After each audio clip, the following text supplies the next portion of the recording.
Dame partie 1. Le cristal teintait doucement contre la porcelaine, tandis que je disposais les derniers couverts sur la table de la salle à manger.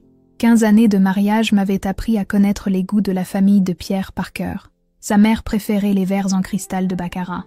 Son père appréciait que les serviettes soient pliées en forme de lotus, et sa sœur Marguerite ne supportait pas que les couteaux ne soient pas parfaitement alignés. Chaque détail comptait, chaque geste était scruté, chaque imperfection relevée avec un sourire condescendant qui se voulait bienveillant mais qui cachait mal le mépris. J'avais passé la journée entière à préparer ce dîner familial. Dès 6 heures du matin, j'étais debout pour commencer la préparation du gigot d'agneau aux herbes de Provence, que Pierre affectionnait tant. Mes mains sentaient encore le romarin et le thym, mes ongles gardèrent des traces de terre des pommes de terre nouvelles que j'avais soigneusement brossées une à une. La tarte aux abricots refroidissait sur le plan de travail, sa pâte dorée à la perfection, ses fruits disposés en rosace comme me l'avait enseigné ma grand-mère il y a si longtemps. 15 ans, 15 années durant lesquelles j'avais sacrifié mes ambitions, mes rêves, mes désirs sur l'autel du bonheur familial. 15 années à être l'épouse parfaite, la belle-fille modèle, la femme qui savait recevoir avec grâce et élégance. 15 années à sourire quand ma belle-mère critiquait ma façon de plier le linge, à acquiescer quand Pierre décidait de nos vacances, sans me consulter, à me taire quand ses amis faisaient des plaisanteries douteuses sur les femmes au foyer. Mais ce soir était différent. Ce soir, quelque chose en moi s'était brisé définitivement, comme un vase précieux qui, après avoir résisté à de nombreux chocs, finit par se fendre irrémédiablement. C'était arrivé la veille, dans le bureau de Maître Durand, quand j'avais signé les papiers.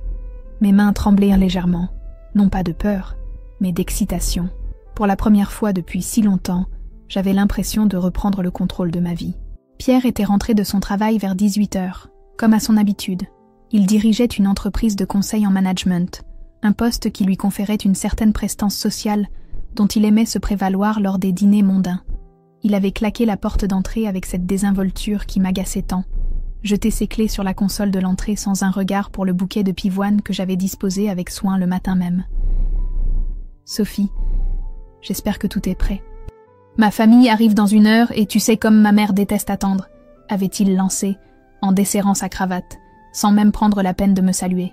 J'avais acquiescé en silence, comme toujours. 15 ans de mariage m'avaient appris que protester ne servait à rien. Pierre avait cette façon particulière de faire passer ses désirs pour des évidences, ses caprices pour des nécessités. Il ne me demandait jamais mon avis. Il m'informait de ses décisions. Ce dîner familial impromptu en était un parfait exemple. Il me l'avait annoncé le matin même, au petit déjeuner, entre 2 gorgées de café et un coup d'œil distrait à son téléphone. Au fait, mes parents et Marguerite viennent dîner ce soir. Tu pourras préparer le gigot que ma mère aime bien. Pas de « s'il te plaît », pas de « est-ce que cela te convient », pas la moindre considération pour le fait que j'avais peut-être d'autres projets pour la soirée. Bien sûr, je n'en avais pas, mais là n'était pas la question. C'était le principe qui me dérangeait, cette façon qu'il avait de disposer de mon temps comme s'il lui appartenait. J'avais donc annulé mon rendez-vous chez le coiffeur, reporté ma séance de lecture avec Madame Leroux, la voisine âgée qui appréciait que je lui fasse la lecture 2 fois par semaine depuis qu'elle avait perdu la vue. J'avais couru les magasins pour trouver un gigot de qualité, passé l'après-midi au fourneau, nettoyer la maison de fond en comble, tout cela dans l'indifférence la plus totale de Pierre, qui avait passé son samedi au golf avec ses amis. La sonnette retentit à 19 heures précises.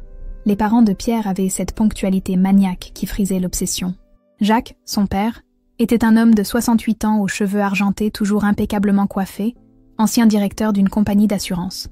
Il portait invariablement des costumes de marque et regardait le monde avec cette assurance que donne l'argent hérité de génération en génération. Françoise, sa mère, était une femme de 65 ans qui avait passé sa vie à parfaire l'art de la critique déguisée en conseil bienveillant. Elle avait ce don particulier pour repérer le moindre défaut et le relever avec un sourire innocent qui rendait toute protestation impossible.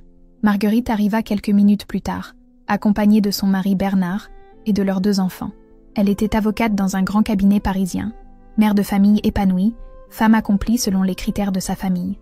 Elle avait cette façon particulière de me regarder avec une pitié à peine dissimulée, comme si elle ne comprenait pas comment on pouvait se contenter d'une vie aussi limitée que la mienne. « Sophie, ma chérie », s'exclama Françoise en me tendant sa joue poudrée pour la bise rituelle. « Tu as l'air fatiguée. Tu devrais penser à prendre des vitamines, ou peut-être faire un peu de sport. Marguerite va 3 fois par semaine à la salle de gymnastique. N'est-ce pas, ma chérie? Cela lui fait un bien fou. » Je souris poliment. comme j'avais appris à le faire au fil des années. Il était inutile de répondre que j'aurais adoré faire du sport si j'avais eu le temps, que entre l'entretien de la maison, les courses, la cuisine et toutes les obligations sociales de Pierre, il ne me restait guère de moment pour moi. Françoise n'attendait pas de réponse de toute façon. Elle enchaînait déjà sur autre chose. J'espère que tu as pensé à faire cuire le gigot comme il faut. La dernière fois, il était un peu trop cuit à mon goût. Jacques a l'estomac fragile, tu sais, il faut faire attention. Pierre apparut à ce moment-là, impeccable dans son costume marine, les cheveux encore humides de sa douche. Il embrassa sa mère avec cette tendresse qu'il ne me témoignait plus depuis longtemps, serra la main de son père avec cette déférence que les hommes de sa génération conservaient envers leurs aînés. « Maman, papa, je suis si content que vous ayez pu venir. » Sophie a préparé un dîner magnifique, comme toujours. Il avait dit cela machinalement, sans me regarder, comme s'il récitait un texte appris par cœur. C'était exactement ce qu'il disait à chaque fois. Les mêmes mots, le même ton neutre. Je n'existais que comme une fonction, celle de la femme qui préparait les repas et entretenait la maison. Nous passâmes au salon pour l'apéritif. J'avais disposé sur la table basse des toasts au saumon fumé, des canapés au foie gras et des verrines de guacamole. Jacques se servit un whisky, Françoise et Marguerite optèrent pour une coupe de champagne. Bernard prit une bière. Les enfants burent du jus d'orange dans des verres en cristal qui me donnaient des sueurs froides tant j'avais peur qu'ils les cassent. La conversation roulait sur les sujets habituels. Les vacances d'été que prévoyait la famille, les derniers investissements immobiliers de Jacques, la promotion que venait d'obtenir Marguerite. Je participais peu, me contentant de sourire et d'acquiescer quand on s'adressait à moi, ce qui était rare. J'étais devenue transparente au fil des années, un meuble familier dont on ne remarque plus la présence. « Et toi, Sophie ? Quoi de neuf ?» finit par me demander Bernard, sans doute par politesse. « Oh, rien de particulier. La routine habituelle, » répondis-je en sirotant ma coupe de champagne. « C'est bien le problème, » lança Pierre avec un rire qui se voulait léger, mais qui sonna faux à mes oreilles. Après 15 ans de mariage, Sophie n'a toujours pas trouvé sa voie. Toutes les femmes de sa génération travaillent, ont une carrière, mais elle se contente de rester à la maison. Le silence qui suivit fut pesant. Je sentis mes joues s'enflammer, non pas de honte, mais de colère. Comment osait-il me diminuer ainsi devant sa famille ? Comment pouvait-il faire comme si mes 15 années de dévouement, de sacrifice, de soutien inconditionnel ne valaient rien ? Pierre a raison, renchérit Françoise avec cette fausse compassion qui la caractérisait. De nos jours, une femme doit s'épanouir professionnellement. Regarde Marguerite, elle arrive à tout concilier, carrière, famille, vie sociale. C'est une question d'organisation et de volonté. Marguerite eut au moins la décence de paraître gênée, mais elle ne dit rien pour me défendre. Elle qui bénéficiait d'une femme de ménage, d'une nounou, et d'un mari qui partageait réellement les tâches domestiques, elle qui gagnait suffisamment pour s'offrir tous les services qui facilitent la vie, elle me donnait des leçons sur l'épanouissement féminin. « Ce n'est pas si simple », murmuai-je, tentant une timide défense. « Mais si !» s'exclama Pierre en posant son verre avec un geste théâtral. « Tu as eu 1000 occasions de reprendre tes études, de trouver un travail. Mais non, tu préfères rester dans ta zone de confort. C'est plus facile de jouer à la petite femme au foyer que d'affronter le monde réel. » Ces mots me frappèrent comme autant de gifles. Comment pouvait-il dire une chose pareille ? Lui qui m'avait découragée à chaque fois que j'avais évoqué la possibilité de reprendre mes études, lui qui trouvait toujours une bonne raison pour que je reste à la maison. « Tu vas être fatigué. Nous avons besoin de toi ici. Ce n'est pas le bon moment. »« Pierre, tu exagères peut-être un peu, » intervint timidement Jacques. « Non, papa. Il faut dire les choses comme elles sont. Sophie a 40 ans. Elle n'a jamais travaillé. Elle n'a pas de diplôme récent. Pas d'expérience professionnelle. Que ferait-elle s'il m'arrivait quelque chose ? Comment subviendrait-elle à ses besoins ? Il avait dit cela avec une cruauté froide qui me coupa le souffle. Comme s'il était en train de parler d'une étrangère, pas de sa femme. Comme si mes années de soutien, ma présence constante à ses côtés, mon abnégation quotidienne ne comptaient pour rien. « Tu as peut-être raison, mon chéri, » dit Françoise en posant sa main sur le bras de son fils. « Il faut parfois être dur pour aider les gens à évoluer. Sophie est encore jeune. Elle peut encore se reprendre en main. » La condescendance de sa voix me donna envie de hurler. Se reprendre en main, comme si j'étais une alcoolique en cure de désintoxication, une délinquante en réinsertion sociale. J'avais consacré ma vie à cette famille, j'avais renoncé à mes ambitions pour soutenir la carrière de Pierre, j'avais été présente à chaque étape importante de sa vie.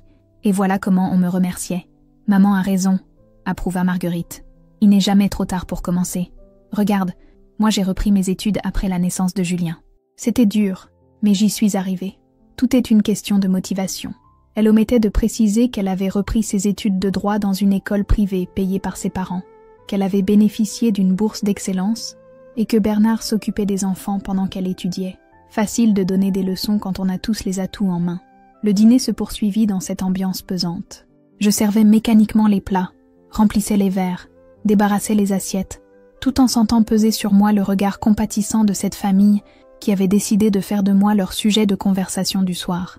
J'étais devenue un cas d'étude, un exemple de ce qu'il ne fallait pas faire, une mise en garde pour les jeunes femmes de leur entourage.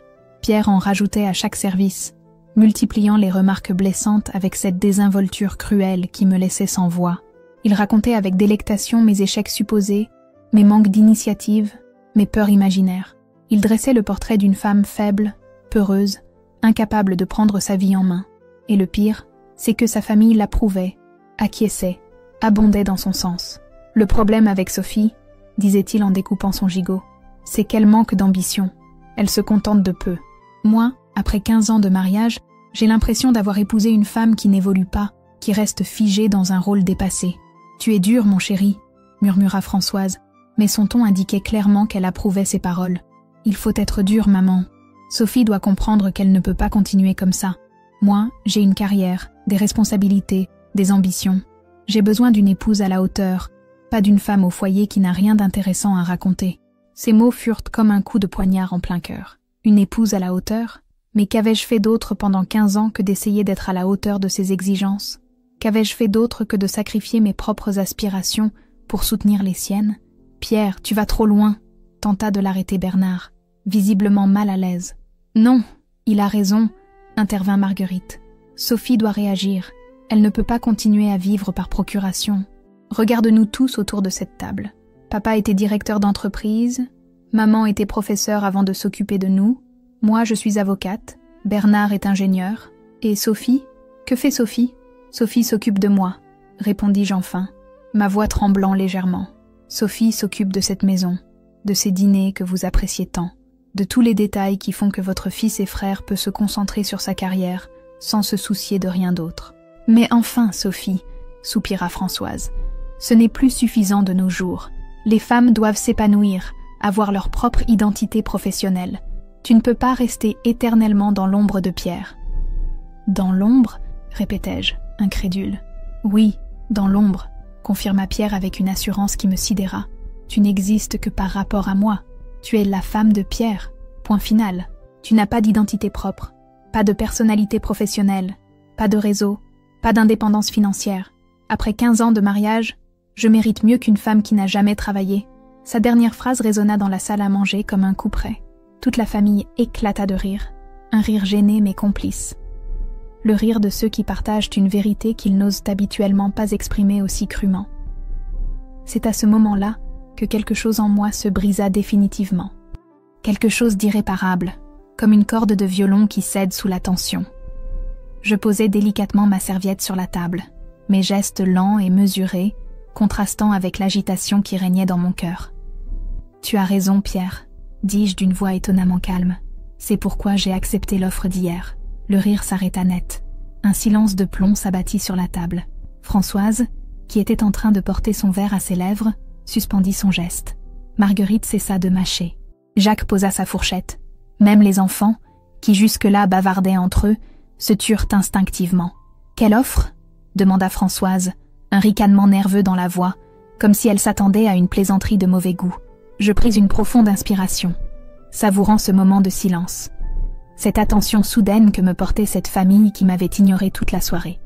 Pour la première fois depuis des années, j'avais l'impression d'exister vraiment, d'avoir quelque chose d'important à dire. L'offre de rachat, répondis-je calmement, de l'entreprise que j'ai créée il y a 5 ans en secret. La société Duchesne Consulting vient de m'offrir 3 millions d'euros pour acquérir ma start-up spécialisée dans l'optimisation des ressources humaines pour les PME. Partie 2. Le silence qui suivit ma déclaration était si épais qu'on aurait pu le couper au couteau. Les visages autour de la table s'étaient figés dans des expressions de stupeur absolue, comme si je venais d'annoncer que j'étais en réalité une espionne internationale ou que j'avais découvert la formule de l'immortalité. Pierre, la bouche entr'ouverte, me fixait avec des yeux ronds, sa fourchette suspendue à mi-chemin entre son assiette et ses lèvres. Françoise avait pâli sous son maquillage soigneusement appliqué, et Marguerite clignait des yeux comme si elle tentait de déchiffrer une équation mathématique particulièrement complexe. 3 millions, balbutia enfin Jacques, le premier à retrouver l'usage de la parole.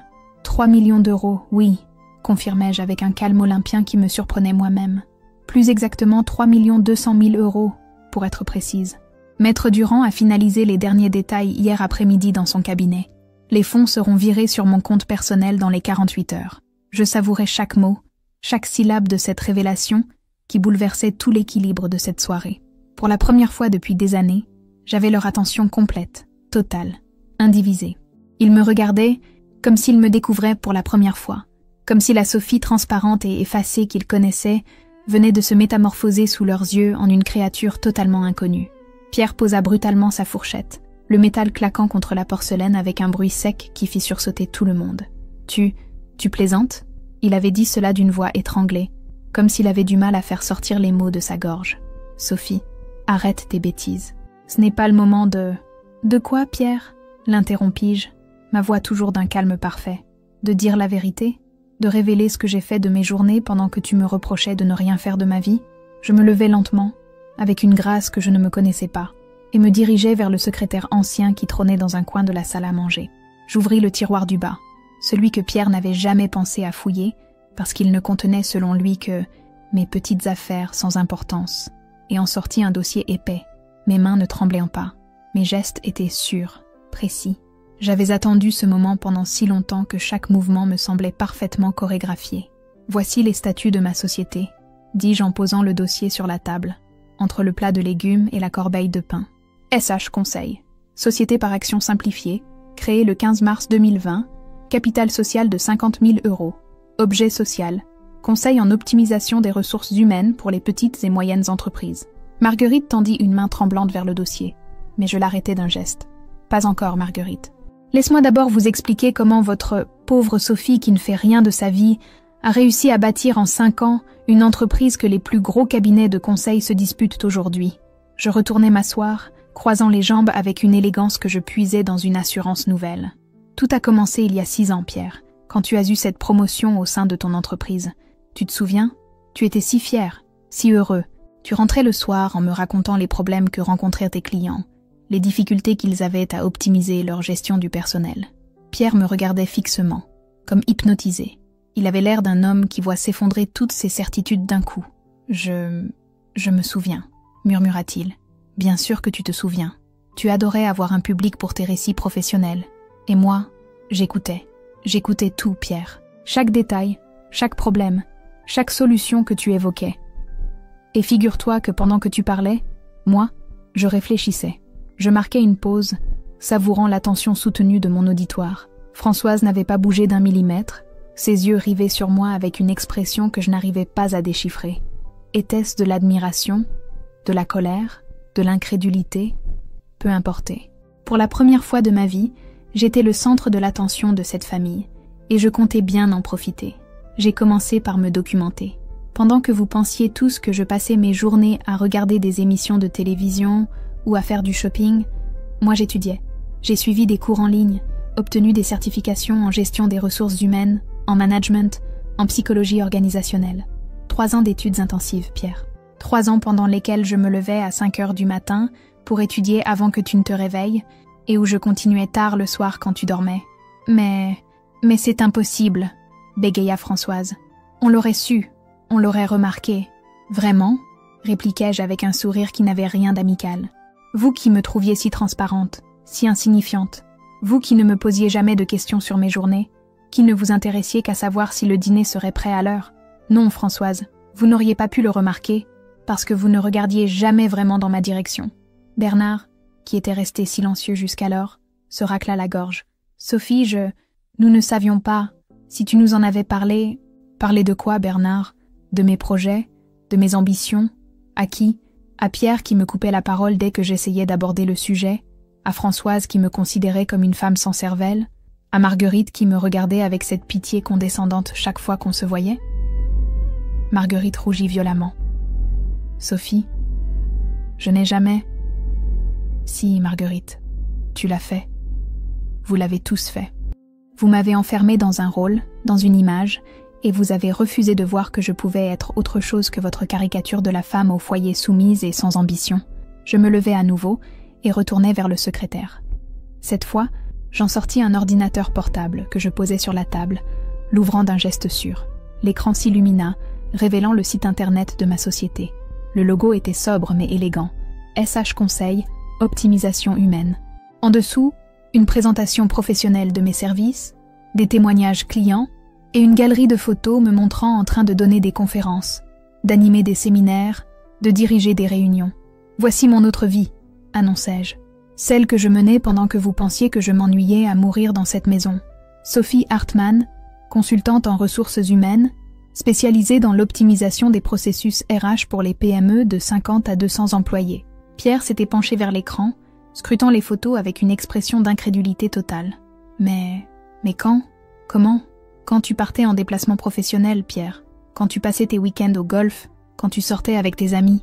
Pendant tous ces moments où tu me laissais seule parce que ma compagnie ne t'intéressait pas, j'allais voir mes clients. J'animais des formations, je conduisais des audits organisationnels, je restructurais des équipes. Je fis défiler les pages du site, montrant mes réalisations, mes succès, les entreprises que j'avais aidées à améliorer leur productivité et le bien-être de leurs employés. Mon premier client a été une petite entreprise de menuiserie qui avait des problèmes de turnover. Le patron était désespéré. Ses employés partaient les uns après les autres.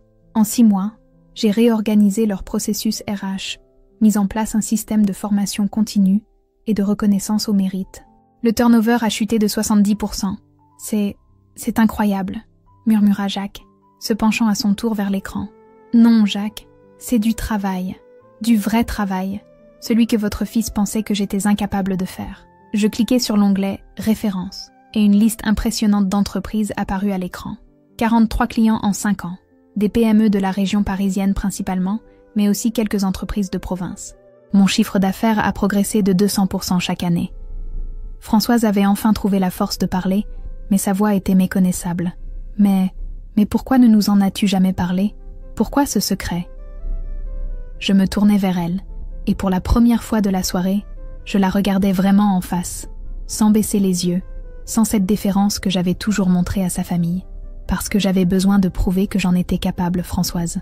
Parce que si je vous en avais parlé dès le début, vous auriez trouvé 1000 raisons de me décourager. Pierre m'aurait expliqué que j'allais négliger la maison, vous m'auriez dit que j'étais trop vieille pour me lancer dans une nouvelle carrière, Marguerite m'aurait donné des conseils condescendants sur la difficulté du monde de l'entreprise. Mais enfin, Sophie, protesta Pierre, retrouvant enfin sa voix. Nous t'aurions soutenu. Vous m'auriez soutenu, l'interrompis-je. Et pour la première fois de la soirée, ma voix se durcit. Comme vous m'avez soutenu quand j'ai voulu reprendre mes études il y a 10 ans, comme vous m'avez soutenu quand j'ai évoqué l'idée de chercher un travail à temps partiel il y a 8 ans, comme vous m'avez soutenu quand j'ai proposé de suivre une formation en informatique il y a 6 ans. Pierre pâlit. Il se souvenait maintenant. Il se souvenait de toutes ces fois où j'avais tenté de sortir de mon rôle d'épouse au foyer et de toutes ces fois où il avait trouvé de bonnes raisons pour m'en dissuader. Ce n'était pas pareil, Sophie. Ces projets n'étaient pas mûrs. Pas mûrs, répétai-je, incrédule. Ou pas conformes à l'image que tu voulais donner de notre couple. Tu aimais bien avoir une épouse disponible à 100%, Pierre. Une épouse qui pouvait s'occuper de tous les aspects domestiques pendant que tu te concentrais sur ta carrière. Une épouse qui pouvait recevoir tes clients à la maison, organiser tes soirées professionnelles, être présente à tous tes événements d'entreprise. Je retournai m'asseoir, croisant à nouveau les jambes, avec cette assurance nouvelle qui semblait me transformer physiquement. Alors j'ai appris à me taire, Pierre. J'ai appris à mener ma double vie. Le matin, j'étais Sophie, la femme au foyer, celle qui préparait ton petit déjeuner et repassait tes chemises. L'après-midi, j'étais Sophie Hartmann, consultante en RH, celle qui aidait les entreprises à résoudre leurs problèmes de management. Mais l'argent? Demanda Marguerite, toujours pragmatique. Comment as-tu financé tout ça? La création d'entreprises, les formations, le matériel? Je souris, et cette fois mon sourire était carrément triomphant. Excellente question, Marguerite. Tu te souviens de l'héritage de ma grand-mère? Celui que Pierre trouvait modeste et qu'il a suggéré de placer sur un livret d'épargne? Pierre se redressa brusquement. Les 80 000 €? Tu as utilisé l'héritage de ta grand-mère? Mon héritage, Pierre. Celui qui était à mon nom, sur mon compte personnel. Oui, je l'ai utilisé. Pour créer ma société, pour financer mes formations, pour acheter mon matériel informatique, pour payer mes premiers déplacements professionnels. Et sais-tu quoi? Ces 80 000 € se sont transformés en plus de 3 millions. Pas mal pour un placement, tu ne trouves pas? Le silence retomba sur la table. Cette fois, ce n'était plus un silence de stupeur, mais un silence de réflexion intense. Chacun essayait de digérer l'information, de reconstituer le puzzle de ces 5 dernières années, de comprendre comment ils avaient pu passer à côté de quelque chose d'aussi énorme. Bernard fut le premier à reprendre la parole. « Sophie, je suis impressionnée. Vraiment. Ce que tu as accompli, c'est remarquable. Merci Bernard. C'est gentil de le reconnaître. Mais pourquoi maintenant ?» demanda Françoise, sa voix presque suppliante. « Pourquoi nous révéler tout ça ce soir ?» Je regardais Pierre, qui n'avait pas dit un mot depuis plusieurs minutes. Il me fixait avec une expression que je n'arrivais pas à déchiffrer. De la colère, de l'admiration, de la peur, probablement un mélange des trois. Parce que, Françoise, votre fils vient de dire devant vous tous qu'après 15 ans de mariage, il méritait mieux qu'une femme qui n'avait jamais travaillé. Parce qu'il vient de m'humilier publiquement, de me réduire à néant devant sa famille. Parce qu'il a ri de moi, et que vous avez ri avec lui. Ma voix commença à trembler légèrement. Non pas de peur cette fois, mais de colère contenue. Pendant 15 ans, j'ai été l'épouse parfaite. J'ai sacrifié mes ambitions pour soutenir les siennes. J'ai renoncé à mes rêves pour qu'il puisse réaliser les siens. J'ai été présente à chaque moment important de sa vie. Je l'ai consolé dans ses échecs. J'ai célébré ses succès comme s'ils étaient les miens. Je me levai à nouveau, mais cette fois, c'était pour me diriger vers le buffet où j'avais préparé les papiers que Maître Durand m'avait remis la veille. Et pendant tout ce temps, j'ai bâti ma propre réussite. En secret, certes, mais je l'ai fait. J'ai prouvé que j'étais capable de réussir professionnellement, d'être indépendante financièrement, d'avoir ma propre identité. Je posai sur la table une chemise cartonnée beige. Voici l'acte de vente de ma société, signé hier.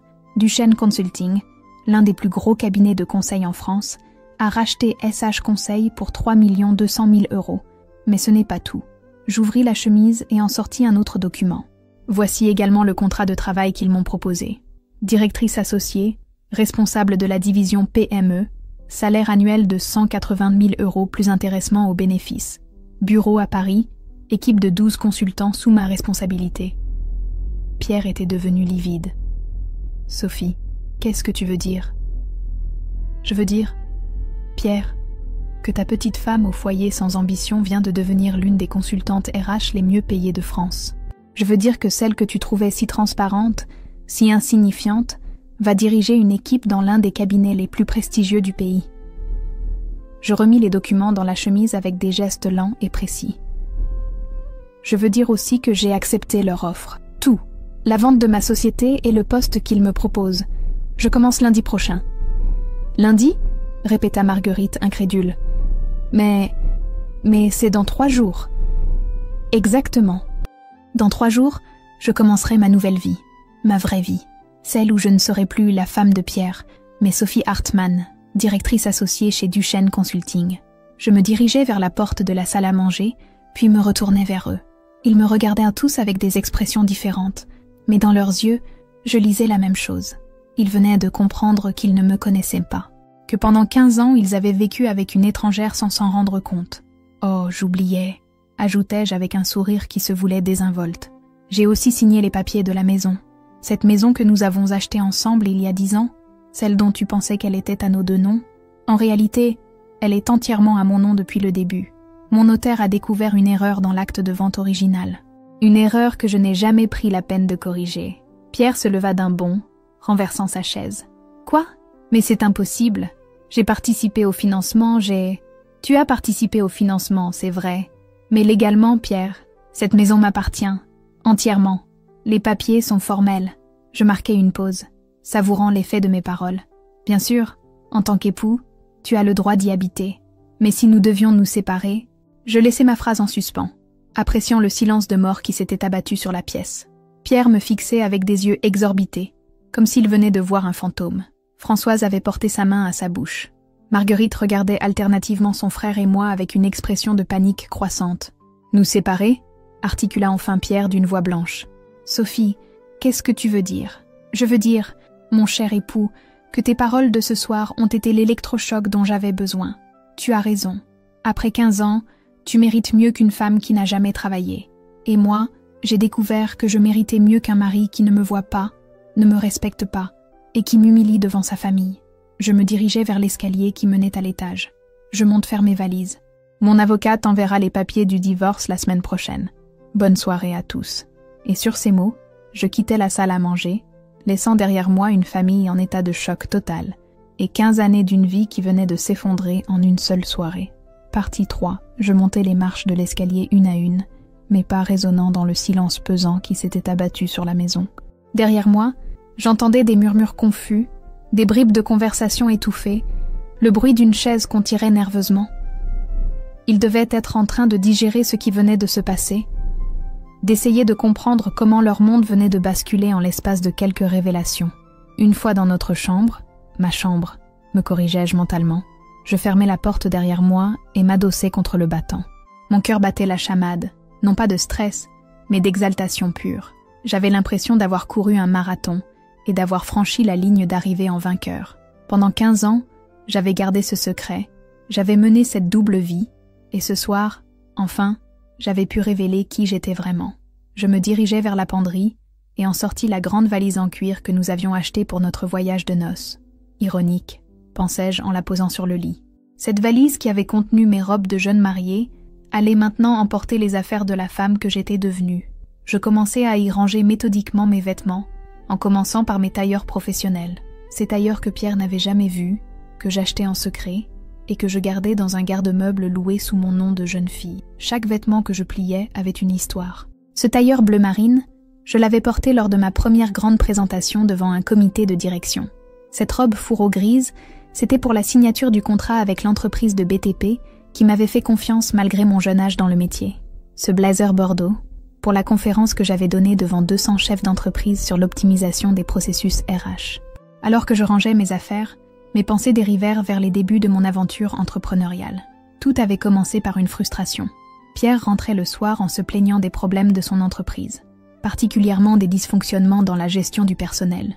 Il racontait comment les PME clientes de son cabinet de conseil perdèrent de l'argent à cause de turnover élevés, de conflits internes, de mauvaise organisation des équipes. Et moi, j'écoutais, j'analysais, je voyais des solutions qu'il ne percevait pas. Au début, j'avais essayé de partager mes idées avec lui.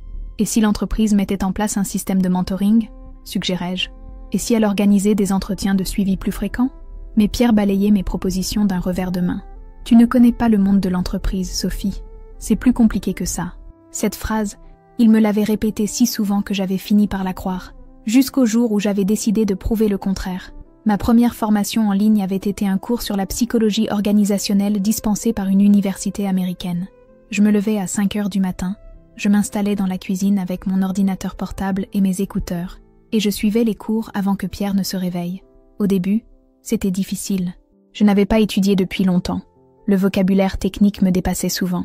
Mais j'étais motivée par une force que je n'avais jamais ressentie auparavant, le désir de prouver ma valeur. Après 6 mois de formation intensive, j'avais obtenu ma première certification, puis une deuxième, puis une troisième. Je dévorais littéralement les connaissances, compensant des années de frustration intellectuelle. Pierre ne remarquait rien.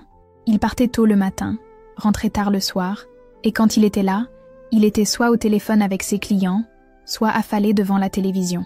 Notre conversation se limitait aux banalités du quotidien. « As-tu pensé à appeler le plombier ? N'oublie pas que nous dînons chez tes parents samedi. Peux-tu passer prendre mon costume au pressing ?» J'entendis des pas dans l'escalier. Lourd, hésitant. Pierre. Il allait forcément monter pour essayer de me parler, de comprendre, peut-être de négocier. Je continuais à faire ma valise sans me retourner quand la porte s'ouvrit. Sophie, sa voix était différente, plus douce qu'en bas, presque suppliante. « Nous devons parler. »« De quoi veux-tu parler, Pierre ?» répondis-je sans lever les yeux de ma valise. « De mes 15 années de dévouement que tu viens de ridiculiser devant ta famille, de ma soi-disant incapacité à affronter le monde réel, ou peut-être de ma nouvelle identité professionnelle que tu découvres avec 2 heures de retard ?» Il s'assit lourdement sur le bord du lit, à côté de ma valise. Je ne comprends pas. Comment as-tu pu me cacher tout ça? Comment as-tu pu mener une double vie pendant 5 ans sans que je m'en aperçoive? Je me tournai enfin vers lui. Il avait l'air vieilli de 10 ans. Son visage habituellement confiant et sûr de lui était marqué par la confusion et quelque chose qui ressemblait à de la peur. C'est exactement la bonne question, Pierre. Comment ai-je pu faire ça? La réponse est simple. Parce que tu ne me regardais plus. Parce que pour toi, j'étais devenue invisible. Mais enfin, Sophie, si tu voulais travailler, pourquoi ne pas m'en avoir parlé? Nous aurions pu... Et nous aurions pu quoi? L'interrompis-je, ma colère remontant à la surface. Comme nous avons pu quand j'ai voulu reprendre mes études, comme nous avons pu quand j'ai parlé de chercher un emploi à temps partiel. À chaque fois, Pierre, tu as trouvé une excellente raison pour que je reste à la maison. Mes projets n'étaient jamais le bon moment, jamais la bonne idée, jamais la bonne solution. Je retournais vers la penderie pour prendre mes chaussures de ville. Tu veux savoir la vérité? Au début, j'avais effectivement l'intention de t'en parler. Quand j'ai eu ma première certification, j'étais si fière, si excitée. Je voulais partager ça avec toi. Mais quand j'ai commencé à t'expliquer ce que j'avais appris, tu m'as regardé avec cet air condescendant que je connaissais si bien, et tu as dit « C'est bien, chérie, mais les cours en ligne, ce n'est pas vraiment du travail. » Pierre baissa la tête. Il se souvenait, manifestement. « Ce n'est pas ce que je voulais dire. » « Si, Pierre, c'est exactement ce que tu voulais dire. » Et à partir de ce moment-là, j'ai compris que si je voulais réussir quelque chose, il fallait que je le fasse sans toi. Non pas contre toi, mais sans toi. Je m'assis sur la chaise de mon bureau, face à lui. Tu veux savoir comment j'ai fait? Comment j'ai réussi à mener cette double vie? Je vais te le dire. Quand tu partais en déplacement professionnel, et Dieu sait qu'il y en a eu, des déplacements, moi je partais aussi. Mais pas pour faire du shopping ou voir des amis comme tu le croyais. Je partais rencontrer mes clients, animer mes formations, auditer leurs organisations. Pierre me regardait avec des yeux ronds. Mais tes alibis, quand je t'appelais, tu étais toujours à la maison. Non, Pierre, j'étais rarement à la maison quand tu m'appelais. Mais j'avais fait installer une ligne fixe qui renvoyait automatiquement sur mon portable. Quand tu appelais la maison, tu tombais en réalité sur mon téléphone portable, où que je sois. Simple, efficace et parfaitement légal. Il secoua la tête, comme s'il essayait de chasser un mauvais rêve. Mais l'argent, les revenus de ton entreprise, comment as-tu fait pour que je ne m'en aperçoive pas? J'ai ouvert un compte professionnel dans une banque différente de la nôtre. Tous les revenus de SH Conseil étaient versés sur ce compte. J'avais ma propre comptabilité, ma propre déclaration fiscale pour l'entreprise. En tant qu'auto-entrepreneur d'abord, puis en SARL et enfin en SAS quand l'entreprise a grandi. Je me levai pour prendre dans mon sac à main un carnet de chèques que Pierre n'avait jamais vu. Voici mon carnet de chèques professionnel. Et voici mes cartes de crédit d'entreprise. Tu veux savoir à combien s'élève mon compte en banque personnelle aujourd'hui? Après la vente de ma société et avant le virement des 3 millions? Pierre hocha la tête, hypnotisé. 400 000 euros. 400 000 euros que j'ai économisés en 5 ans grâce aux bénéfices de mon entreprise. De l'argent que j'ai gagné pendant que tu me reprochais de ne rien faire de productif de mes journées. Il y eut un long silence. Pierre fixait le carnet de chèques comme s'il s'agissait d'un objet extraterrestre. « Sophie, pourquoi? Pourquoi avoir fait tout ça en secret? Nous sommes mariés, nous formons une équipe. »« Une équipe ?» répétai-je, incrédule. « Pierre, quand as-tu pris une décision importante en me consultant pour la dernière fois? Quand as-tu considéré mon avis comme ayant de la valeur? Quand t'es-tu dit que ta femme pourrait avoir quelque chose d'intelligent à apporter à tes réflexions professionnelles? » Il ouvrit la bouche pour répondre, puis la referma. Il cherchait dans sa mémoire, et manifestement, il ne trouvait pas. « Je vais t'aider, » continuai-je. « La réponse est jamais, jamais, Pierre. Pendant 15 ans, tu as pris toutes les décisions tout seul. L'achat de cette maison, le choix de nos vacances, nos investissements, même le choix de nos amis. Tu m'informais de tes décisions, tu ne me consultais pas. Je retournais vers ma valise et y ajoutais mes produits de beauté. Alors j'ai appris à faire pareil. J'ai pris mes décisions toute seule, et contrairement aux tiennes, les miennes se sont révélées excellentes. » Pierre se leva brusquement et se mit à faire les 100 pas dans la chambre. « Mais enfin, Sophie, tu te rends compte de ce que tu es en train de faire? Tu détruis 15 ans de mariage, 15 ans de vie commune. Et pourquoi? Pour prouver quoi? Pour prouver que j'existe, Pierre, que je ne suis pas juste un accessoire dans ta vie, un élément de décor qui rend ta maison agréable et tes dîners réussis. Pour prouver que j'ai une valeur intrinsèque, indépendamment de mon statut d'épouse. Mais tu as de la valeur, je n'ai jamais dit le contraire. Si, Pierre, tu l'as dit, ce soir même, devant ta famille. Tu as dit qu'après 15 ans, tu méritais mieux qu'une femme qui n'avait jamais travaillé. Tu as dit que j'étais dans ton ombre, que je n'avais pas d'identité propre, que je n'existais que par rapport à toi. Je fermai ma valise d'un geste sec. Et tu sais quoi? Tu avais raison, j'étais effectivement dans ton ombre. Mais plus maintenant. Maintenant, j'ai ma propre lumière. Pierre s'arrêta de marcher et me regarda avec une expression désespérée. « Sophie, nous pouvons arranger les choses. Maintenant que je sais, nous pouvons repartir sur de nouvelles bases. Tu peux continuer ton travail. Je peux t'aider. Nous pouvons... » Non, Pierre. Ma voix était ferme, définitive. Il est trop tard. Trop tard pour les regrets. Trop tard pour les promesses. Trop tard pour tout recommencer. Tu as révélé ce soir ce que tu pensais vraiment de moi, et moi, j'ai révélé qui j'étais vraiment. Nous découvrons que nous ne nous connaissions pas. Comment continuer à vivre ensemble après ça? J'entendis des voix en bas. Sa famille était probablement encore là, essayant de comprendre ce qui venait de se passer. Je me demandais ce qu'ils se disaient, comment ils analysèrent la situation. Françoise devait être en train de critiquer ma façon de gérer les choses. Marguerite devait s'inquiéter des conséquences légales. Jacques devait calculer les implications financières. « Qu'est-ce que je vais dire à ma famille ?» demanda Pierre, comme s'il lisait dans mes pensées. « La vérité, Pierre. Dis-leur la vérité. Que ta femme au foyer était en réalité une chef d'entreprise prospère. Que celle que vous preniez tous pour une pauvre fille sans ambition vient de vendre sa société pour 3 millions d'euros. Que celle que tu trouvais si transparente va diriger une équipe dans l'un des plus prestigieux cabinets de conseil de France. » Je pris ma valise et me dirigeai vers la porte. « Et dis-leur aussi que cette femme que vous avez tous méprisée pendant des années a eu la dignité de ne jamais vous le faire payer, jusqu'à aujourd'hui. » Pierre me barra le passage. « Sophie, s'il te plaît, ne pars pas comme ça. Donne-nous une chance. Donne-moi une chance de réparer mes erreurs. » Je le regardais longuement. Cet homme avec qui j'avais partagé 15 années de ma vie, que j'avais aimé sincèrement, pour qui j'avais sacrifié tant de choses. Il me faisait de la peine, vraiment. Mais la pitié n'était pas suffisante pour reconstruire un mariage. Pierre, il n'y a rien à réparer. Il y a juste à accepter que nous nous sommes trompés, que nous n'étions pas faits l'un pour l'autre, que nous avons vécu 15 ans d'illusions. Mais je t'aime, Sophie. Non, Pierre, tu aimes l'idée que tu avais de moi. Tu aimes la Sophie que tu avais créée dans ta tête, celle qui correspondait à tes besoins, à ton image du couple parfait. Mais moi, la vraie Sophie, celle qui se tient devant toi maintenant, tu ne la connais pas. Et je ne suis pas sûre que tu l'aimerais si tu la connaissais vraiment. Je contournai Pierre et sortis de la chambre. Dans le couloir, je m'arrêtai un instant devant la photo de notre mariage accrochée au mur. Nous avions l'air si jeunes, si heureux, si confiants en l'avenir. Cette Sophie-là avait cru qu'elle pourrait être heureuse en se contentant d'être l'épouse parfaite. Elle avait mis 15 ans à comprendre qu'elle se trompait. Je descendis l'escalier, ma valise à la main. Dans le salon, toute la famille était encore là, figée dans un silence de cathédrale. Ils me regardèrent passer sans dire un mot, comme si j'étais un fantôme. Ce qui, d'une certaine façon, était le cas.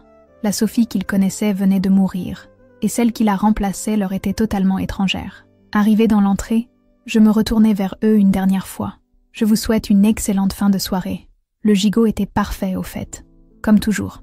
Et sur ces mots, je sortis de cette maison où j'avais vécu 15 ans, mais où je n'avais jamais vraiment existé.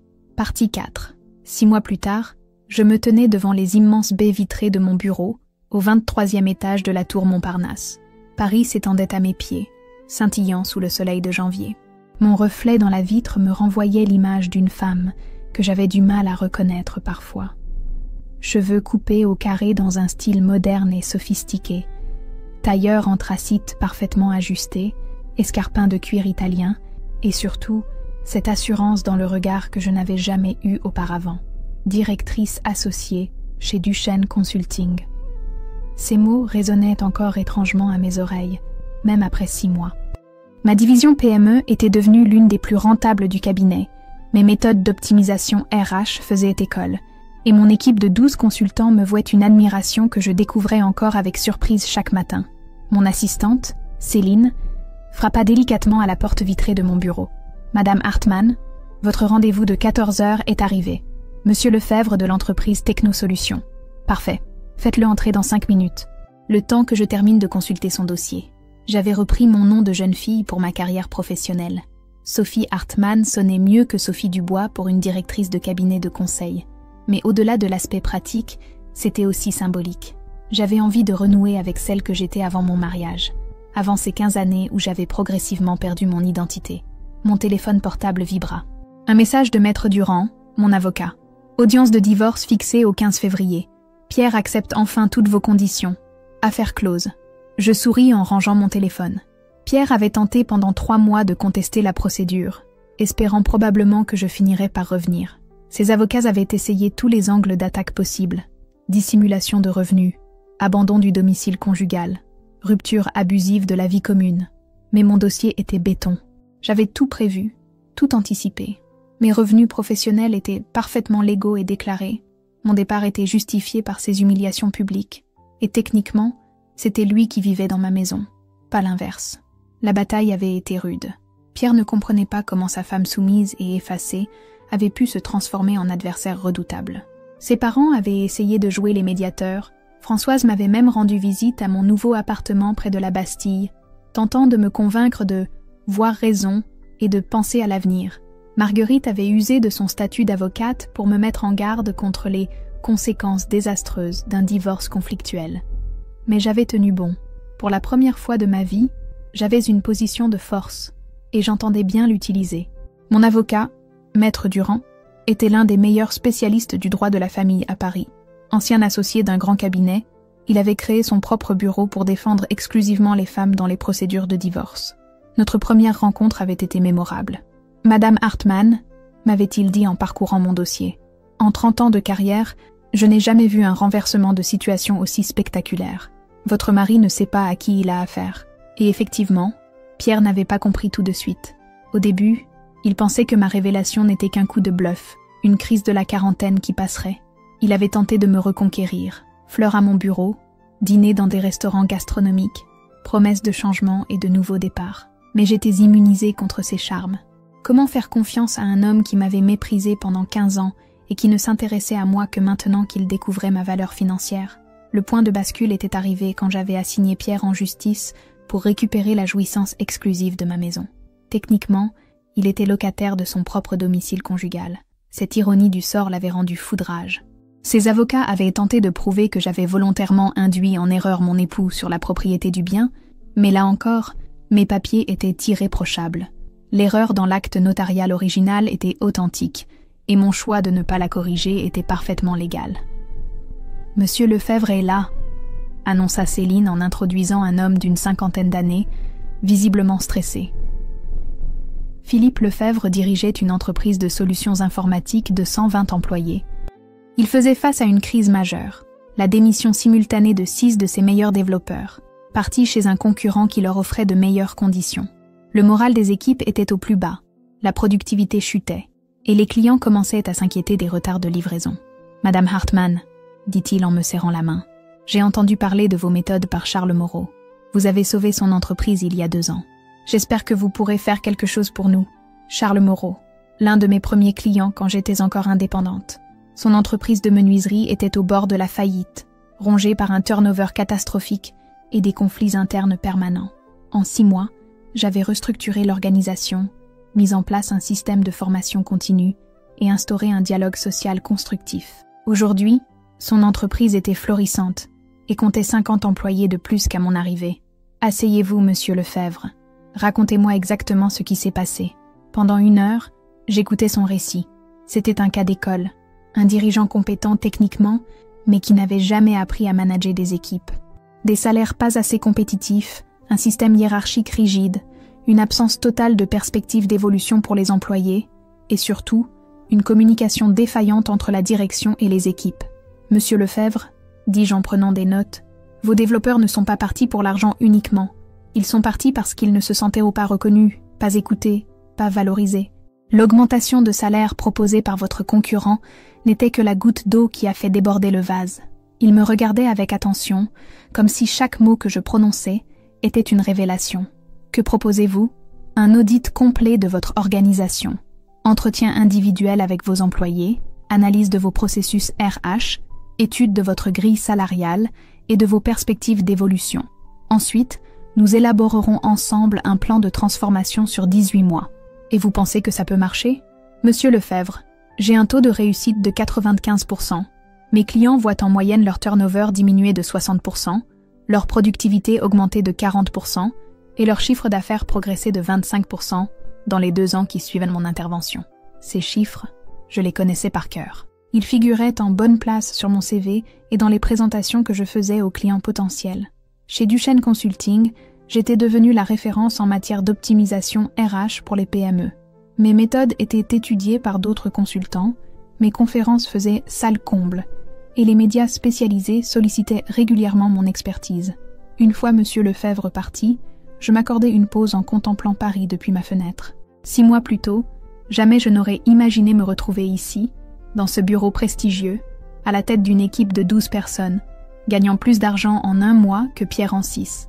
La vie avait une drôle de façon de nous surprendre. Mon téléphone sonna. Le nom qui s'affichait me fit sourire. Isabelle Moreau. Ma meilleure amie depuis l'université. La seule personne qui avait toujours cru en moi, même quand je ne croyais plus en moi-même. Sophie, comment va ma PDG préférée? Directrice associée, pas PDG. Mais ça va, merci. Et toi? Ça va. Je t'appelle parce que j'ai une nouvelle qui va t'intéresser. Tu te souviens de Pierre? Je ris. Difficile de l'oublier. C'est encore officiellement mon mari pour quelques semaines. Eh bien, figure-toi qu'il vient de perdre 2 gros clients. Il paraît que son entreprise traverse une mauvaise passe. D'après mes sources, il pourrait être licencié d'ici la fin de l'année. Cette nouvelle me laissa étrangement indifférente. Il fut un temps où j'aurais été inquiète pour Pierre, où j'aurais eu envie de l'aider, de le soutenir. Mais cette époque était révolue. C'est dommage pour lui, répondis-je simplement. Sophie, je sais que ça ne me regarde pas, mais tu ne ressens vraiment rien? Aucun regret? Je réfléchis quelques secondes avant de répondre. Tu sais, Isabelle, j'ai longtemps pensé que l'amour suffisait, que si on s'aimait vraiment, on pouvait surmonter tous les obstacles, toutes les différences. Mais j'ai appris quelque chose d'important ces derniers mois. On ne peut pas aimer quelqu'un qui ne nous voit pas. Et Pierre ne m'avait jamais vraiment vue. Et maintenant j'existe. J'ai une identité, une carrière, des projets, des ambitions. Je me lève chaque matin avec l'envie de réussir quelque chose. J'ai retrouvé cette étincelle que j'avais perdue depuis si longtemps.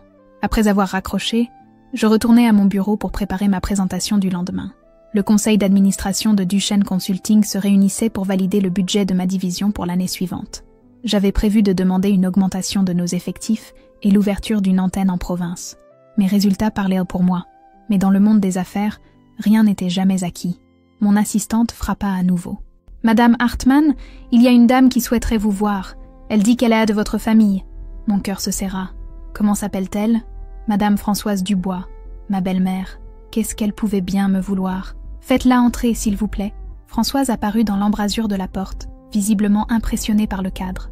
Elle portait son manteau de fourrure et son sac à main de créateur, mais quelque chose dans son attitude avait changé. Plus de condescendance, plus de cette assurance hautaine qui la caractérisait. Elle semblait presque humble. « Sophie, je peux entrer ?»« Bien sûr. Asseyez-vous. » Elle prit place face à mon bureau, regardant autour d'elle avec des yeux émerveillés. « C'est impressionnant. Je ne m'attendais pas à... » « À quoi, Françoise? À ce que votre belle-fille ratée ait un vrai bureau dans une vraie entreprise. » Elle rougit. « Je mérite ce sarcasme. Nous avons tous été... injustes avec vous. »« Injuste, c'est le mot que vous choisissez? Sophie, je suis venue vous présenter mes excuses. Au nom de toute la famille. Nous nous sommes trompés sur votre compte. Nous n'avons pas su voir qui vous étiez vraiment. » Je la regardais attentivement. Cette femme qui m'avait humiliée pendant 15 ans, qui m'avait traitée comme une domestique de luxe, qui avait ri de mes prétendues faiblesses le soir de ce fameux dîner, était là, dans mon bureau, à me présenter des excuses. « Pourquoi maintenant, Françoise? Pourquoi venir me voir aujourd'hui ?» Elle baissa la tête. « Parce que Pierre va très mal. Il ne mange plus, ne dort plus. Il a perdu 2 clients importants. Son entreprise menace de le licencier. Et surtout, il ne se remet pas de vous avoir perdu. Il ne m'a pas perdu, Françoise. Il ne m'a jamais eu. Comment peut-on perdre quelqu'un qu'on n'a jamais vraiment regardé? Sophie, je sais que nous avons été terribles avec vous. Mais Pierre vous aime. Il s'en rend compte maintenant. Il comprend ce qu'il a fait. Il regrette. » « Il regrette ?» l'interrompis-je, sentant ma colère remonter. « Il regrette quoi exactement? De m'avoir méprisé pendant 15 ans? De m'avoir humilié devant vous tous? Ou simplement de découvrir que sa femme valait 3 millions d'euros ?» Françoise se tut. Elle n'avait pas de réponse à cela, et nous le savions toutes les deux. « Françoise, repris-je d'une voix plus douce, je ne lui en veux plus, vraiment, mais il est trop tard. Nous avons vécu 15 ans d'illusions, et maintenant il faut assumer les conséquences de nos erreurs. Mais vous pourriez peut-être... » Non, ma voix était ferme, définitive.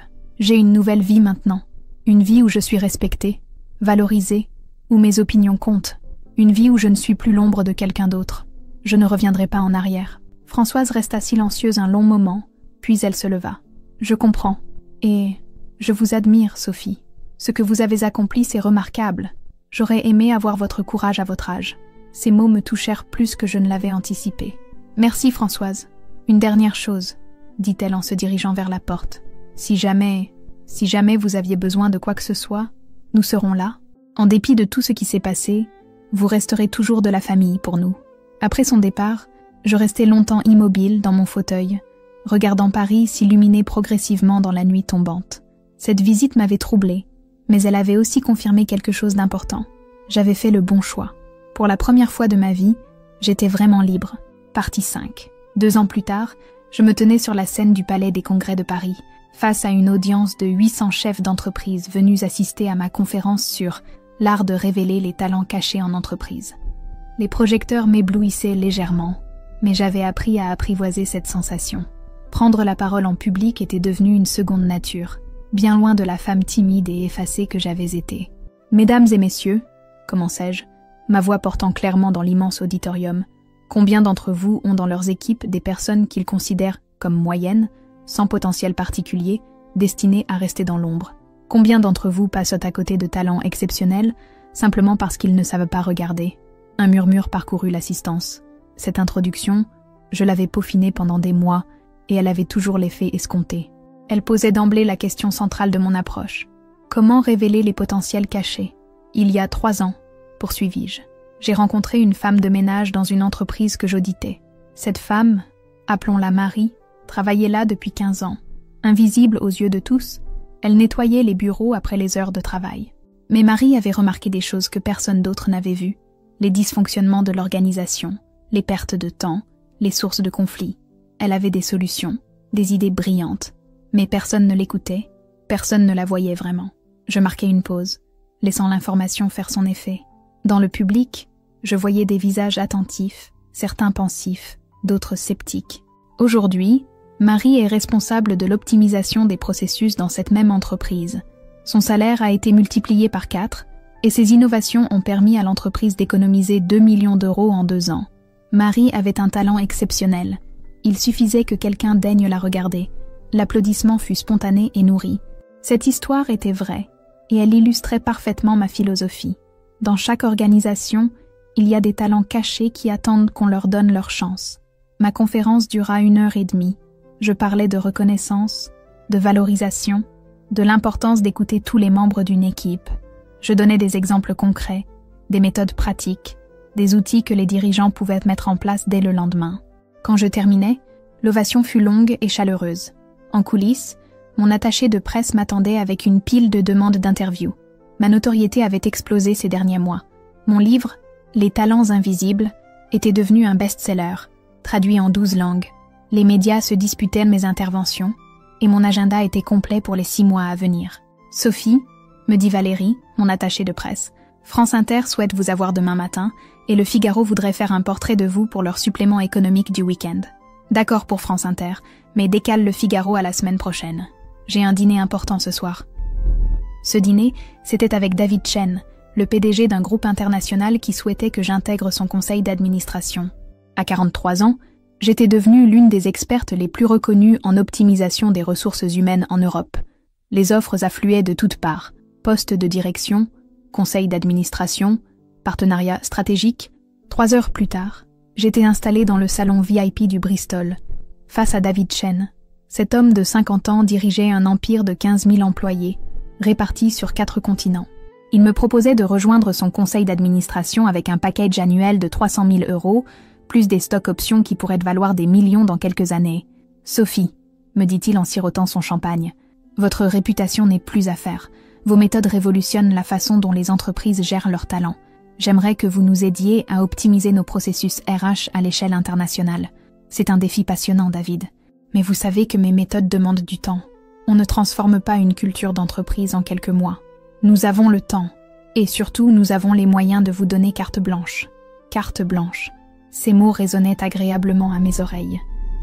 Avoir carte blanche pour transformer l'une des plus grandes entreprises européennes, quelle perspective excitante. Mon téléphone vibra discrètement. Un message de Maître Durand. Divorce prononcé. Vous êtes officiellement libre. Je souris en rangeant mon téléphone. Libre. Après 18 mois de procédure, j'étais enfin libre. Pierre avait fini par accepter toutes mes conditions. Je gardais la maison, mes comptes en banque et mes parts dans diverses sociétés que j'avais acquises ces dernières années. En échange, je renonçais à toute pension alimentaire, ce qui arrangeait tout le monde compte tenu de sa situation financière précaire. « Bonne nouvelle ?» demanda David en remarquant mon sourire. « Excellente nouvelle. Je viens officiellement de tourner une page importante de ma vie. Dans ce cas, trinquons à votre nouvelle liberté. » Nous levâmes nos coupes et je repensais au chemin parcouru. 3 ans plus tôt, j'étais une femme au foyer invisible et méprisée. Aujourd'hui, j'étais courtisée par les plus grandes entreprises d'Europe. La transformation était si radicale qu'elle me donnait parfois le vertige. Après le dîner avec David, je rentrais dans mon appartement du 16e arrondissement.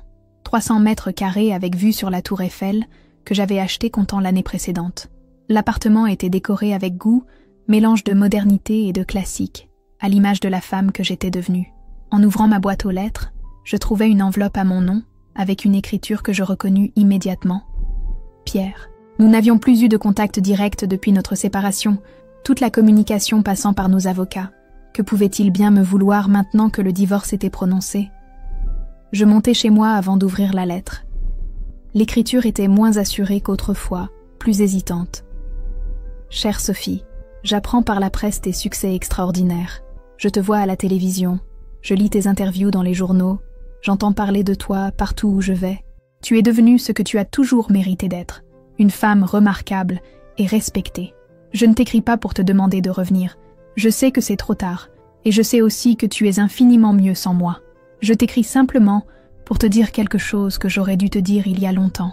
Je suis fière de toi, fière de ton courage, fière de ta détermination, fière de la façon dont tu as su renverser ta vie quand tout semblait perdu. Tu as eu la force de recommencer à zéro, de te battre seule, de prouver ta valeur au monde entier. Moi, j'ai tout perdu, mon travail, ma maison, mon respect de moi-même. Mais toi, tu as tout gagné. Je comprends maintenant pourquoi tu as gardé le secret sur ton entreprise. Tu savais que nous n'étions pas capables de te voir vraiment, de t'encourager, de croire en toi. Tu as eu raison de nous exclure de ton succès. Nous ne le méritions pas. J'ai une dernière chose à te dire. Pardonne-moi. Pardonne-moi ces 15 années où je t'ai empêché d'être toi-même. Pardonne-moi de t'avoir sous-estimée, méprisée, réduite au silence. Pardonne-moi de n'avoir jamais su voir la femme exceptionnelle que tu étais. Tu ne me répondras probablement pas, et je le comprends. Mais je tenais à ce que tu saches que quelque part dans Paris, il y a un homme qui regrette amèrement de t'avoir perdu, et qui sera toujours fier de pouvoir dire « Sophie Hartmann ?» Oui, je l'ai connue. J'ai même eu la chance inouïe d'être mariée avec elle. Sois heureuse, Sophie. Tu le mérites plus que quiconque. Pierre. Je posai la lettre sur ma table basse et allai me servir un verre de vin sur la terrasse. Paris scintillait à mes pieds, et au loin, la tour Eiffel clignotait comme un phare dans la nuit. Cette lettre me touchait, mais elle ne me bouleversait pas. C'était l'épilogue d'une histoire qui appartenait au passé. Pierre avait raison sur un point. J'étais heureuse. Vraiment, profondément heureuse. Pas de cette félicité artificielle qu'on affiche pour faire bonne figure, mais de cette satisfaction profonde qui vient de l'accomplissement de soi. J'avais trouvé ma voie, ma place, mon identité. J'existais enfin, pleinement. Mon téléphone sonna. Isabelle, comme souvent le soir. Sophie, j'ai vu ta conférence sur YouTube. Tu étais fabuleuse. Merci ma chérie. Comment vont les enfants? Ils vont bien. Au fait, j'ai une question indiscrète. Tu ne rencontres jamais personne? Il n'y a aucun homme dans ta vie? Je souris. Isabelle me posait cette question régulièrement. J'ai des propositions, répondis-je évasivement. Mais je n'ai pas envie de me contenter de moins que ce que je mérite. J'ai 43 ans, j'ai une carrière exceptionnelle, je suis financièrement indépendante. Si je dois partager ma vie avec quelqu'un, il faudra qu'il soit à la hauteur. Et qu'est-ce que ça veut dire à la hauteur? Ça veut dire qu'il faudra qu'il me voie vraiment, qu'il me respecte pour ce que je suis, pas pour ce qu'il voudrait que je sois, qu'il soit fier de mes succès au lieu d'en être intimidé, qu'il soit mon égal, pas mon maître ni mon obligé. Ça existe, ce genre d'homme? J'espère bien.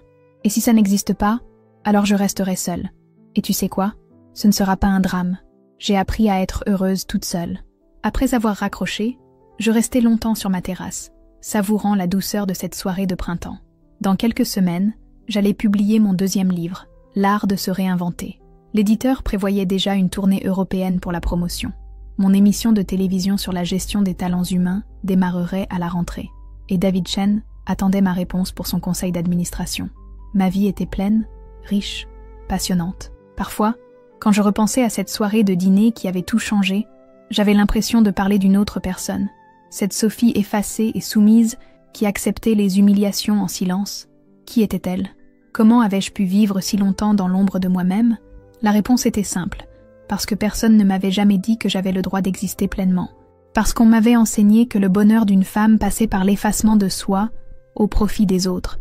Parce que j'avais cru que l'amour justifiait tous les sacrifices. Mais j'avais appris quelque chose de fondamental. On ne peut aimer quelqu'un qui ne nous voit pas, et on ne peut être aimé si on n'existe pas vraiment. Le véritable amour ne demande pas l'effacement de l'autre.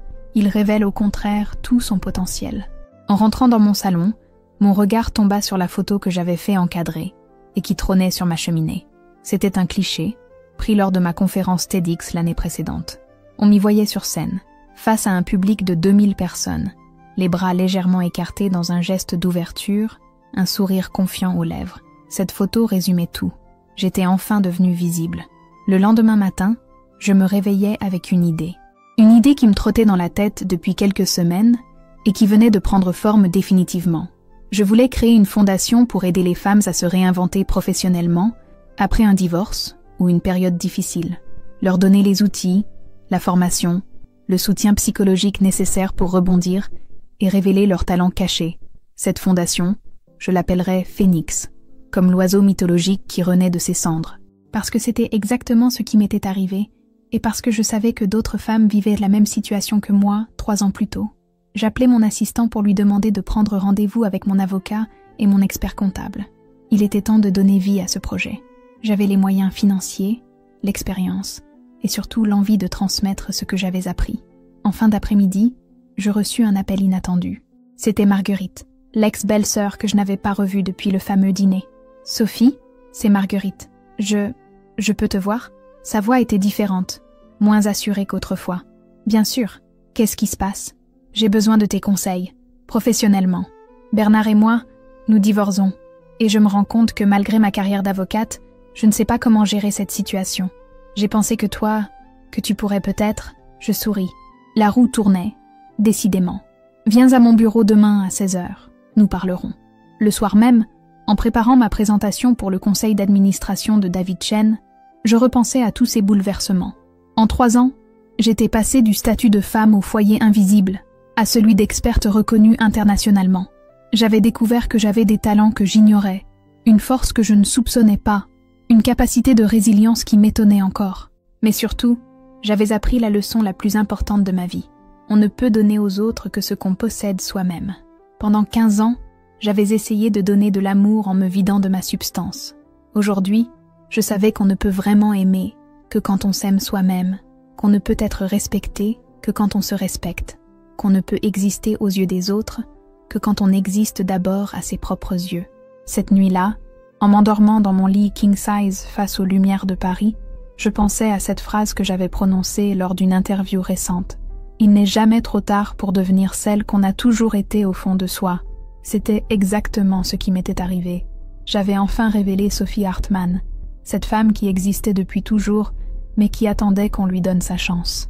Et maintenant, cette femme était libre, accomplie, et prête à aider d'autres à faire le même chemin. L'histoire de la femme au foyer humilié était terminée. Celle de Sophie Hartmann, révélatrice de talent, ne faisait que commencer.